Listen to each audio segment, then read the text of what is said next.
just continue to be, responsible to the sport as I have been trying to. Give a little extra to the group that I represent, because obviously that is what is to be done. And on my own individual outlook as far as the playing is concerned, makakontribute tayo at mapagsama-sama natin yung grupo. Yun ang pinaka-importante. You know, this coming birthday, Coach, a lot of people have also been talking about the fact, when is the father and son finally gonna play together? Dadating ba yun sa birthday niyo, Coach? Hindi, lagay natin sa tamang pagkakataon. Timing. Pagkakataon para... Kinikiliti talaga din yung mga tao eh. Para everything will be, nasa lugar. At para naman may konsyelo lahat ng tao. Ako lang, ano ba?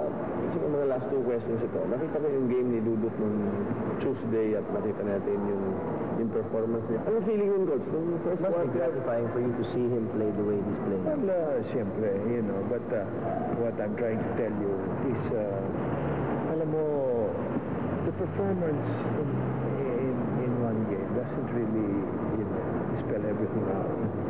And, kasi ako ibang konsepto ng basketball eh. Ngayon, kung ang sakutan lang natin dito, scoring ng points, di palitan natin sistema ng bayaran, wala akong gagawin dyan. Pero hindi naman yun eh. Ang aking pananaw, basketball is a team sport. If you're, magaling ka score, then tutulungan ka namin. Yeah. Diba? Parang ano yan eh, parang it's just like any other job. Hindi pwede na lahat tayo accountant. Tama. Hindi tayo pwede lahat kahero. So masasabi mo, Coach, na you're really having fun. A while ago, I saw you during your scrimmage. Of course, you have to enjoy what you do. Fun. Ito sa birthday ninyo, anong iririgalo nyo? May papangako iririgalo nyo sa mga fans nyo na walang tigil yung pagsunod sa inyo at yung halos magpakamatay pag nakikita kayo?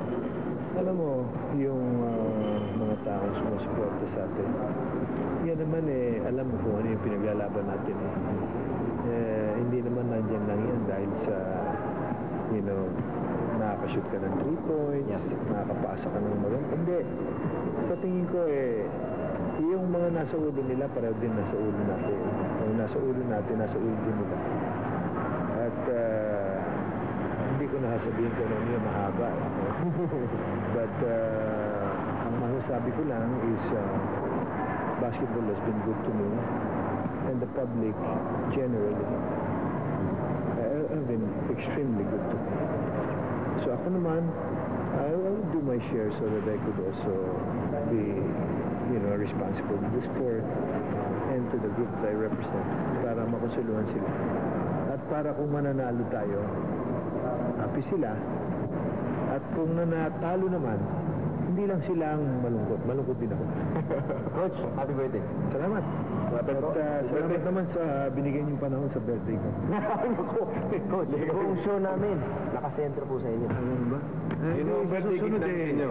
Kakanta ko ng 17 kanta. Ano yun? Tapos, anong wish mo sa kanya? Birthday niya, hindi natin bibilangin kung ilang kandila ilalagay sa kanya dahil kaya doon di magkakasya yung kandila sa cake niya. Anong wish mo para kay Coach? Siyempre, kung tatagal pa siya ng more than 100 years hanggang yung apo na niya naglalaro. Kasabay pa niya? Kasabay pa niya. Talagang naglalaro pa rin siya, miski nakatungkod na. Ganun pa rin siya ng ganun. Wish ko yan. Yan ang wish natin. Okay. Mas mahabang buhay at mas matagal na maglalaro sa Alam mo, TV. maraming naliligayahan Alam mo yan yung si Coach. Miski ganyan, basta sa sports, iba yan. Iba ang buhay na ibinibigay niya. Kaya mahal na mahal Mahal. diba? That's why, yung gaya nga na sinabi ko sa isang nagpawi sa akin, Robert Jaworski is the name you can trust. Yun ang nga sinabi ko. Diba? Parang ano yun, ano? Ba, PDIs. Hindi lang sa Maynila, pati sa Iloilo, nagkagulo. Bakit kanyo? Kasi dinalaw ng kanilang idolo ang mga Ilonggo. Nandito po kami sa Iloilo dahil maglalaro po ang Gordon's Gin Boers kasama ang Pure Foods Corned Beef Cowboys dito sa lugar na ito, sa University of San Agustin Gym. Special ang araw na ito hindi lang para sa mga taga Iloilo, ngunit pati rin po kay Coach Sonny Jaworski because he is celebrating his 51 birthday. Pagpasok pala ni Coach Sonny Jaworski sa University of San Agustin, nagkagulan na ang mga tao. Unang-una, syempre gusto nilang makita ang kanilang paboritong team. At the same time, gusto nilang makiselebrate sa ating living legend na si Coach Sonny Jaworski. And I wish him all the strength and longevity so that he can still stay around and lend his presence to the PBA. Palagay ko lahat naman yun ang wish din para kay Coach Sonny Jaworski.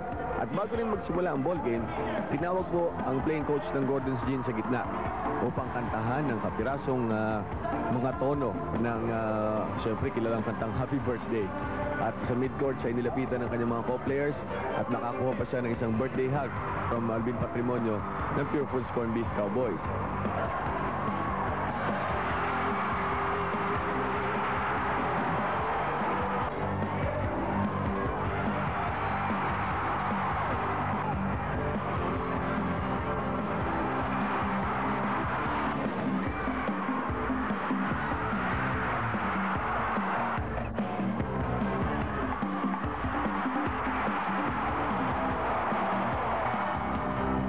Pagkatapos ng isang magandang game, time for celebration. Gaya na sinabi namin, birthday po ni Coach Sonny Jaworski.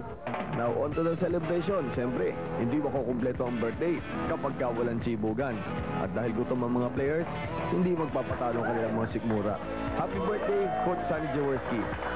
Pinutol niya yung cake niya at ang una niyang sinubuan ay ang kanyang bagong alagang napakalakas, si Marlo Aquino. Dumating din siyempre yung pamilya ni Coach Sonny Jaworski at ang kanyang lalo lang ang kanyang panganay si Richie na sinurpresa yung kanyang tatay with her presence. At yan, receiving a cake mula sa kanilang beloved dad. Well, una-una, good health, yan ang pinaka-importante. And of course, happiness for my, my family and my dear friends. Huh? And etong team sana manalo at kasaganaan para sa bayan. Basta gawin mo yung magagawa mo sa sitwasyon and give your best all the time. Yun ang importante while you're there. May birthday ba namang walang kantahan?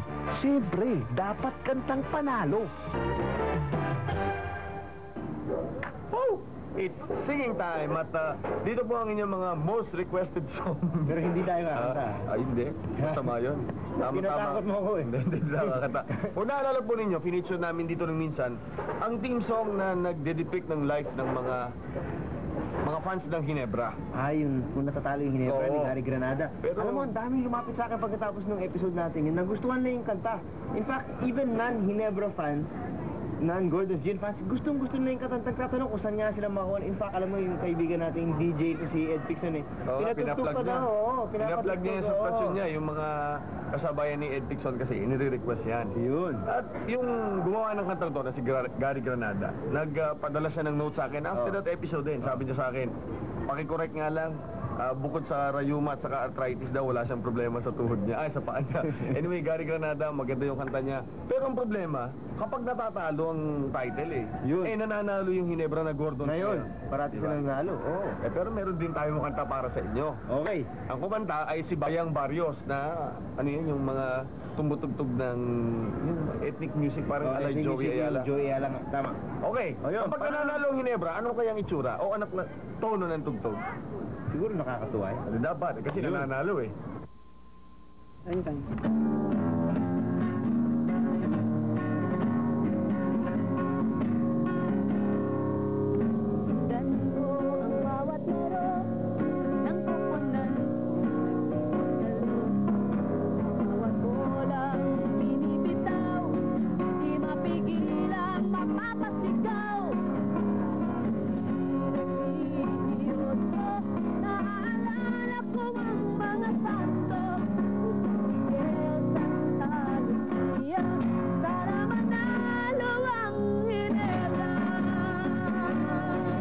Actually, ginawa yun ni Gary Granada.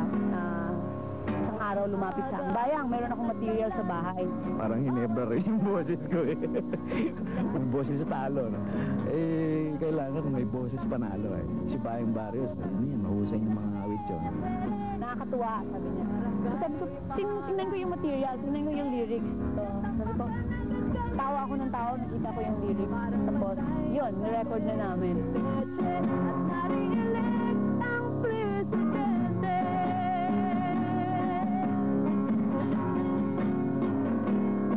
Pagbigyan niyo na ako, paminsan-minsan lang ito. Subaang ang nabibigat ang puso. Ano ka ba? Ano ka ba sa PBA? Sabi niya, ano bang team mo? Sabi ko, yung mga kung sino yung natatalo. Sabi ko sa kanya. Kaya sabi ko, actually gusto ko yung Ginebra. Diehard na Hinebra yun. Na talagang hindi rin makakain pag natatalo yung Hinebra.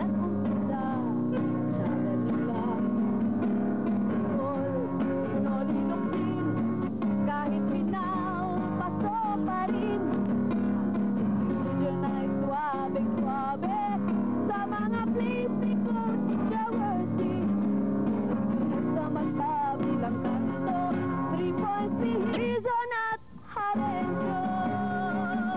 Sino man yung kalaro ng Ginebra, hindi naman ako nalulungkot na may natalo nila yung kung sino yung kalaro nila.